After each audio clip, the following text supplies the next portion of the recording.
The different stages of fermentation. If you are a first-time brewer, you are most likely unsure what to expect for your first batch and beer fermenter unit tank. We thought it would be helpful to break down the different basic stages of fermentation. The first stage would be right after you pitch your yeast. You will get some action within the first 24 hours of pitching your yeast, but not a lot. And you won't see anything happen right away, so just be patient. The second stage is what is usually referred to as high krausen and is the most active stage of fermentation. This is during the first 72 hours of fermentation. So, during the first 3 days, you will see some good action in your beer and foam on top. This is when the yeast is eating up most of the simple sugars first and just going crazy. After this stage, the fermentation activity will slow and can even sometimes look like nothing is happening. But don't worry, those yeasts are still doing their thing.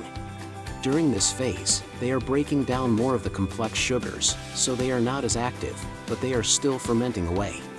Your beer will remain this way until it is done. So the majority of the sugars are eaten up in the first 72 hours, then the yeast works on the more complex sugars for the remaining time of fermentation.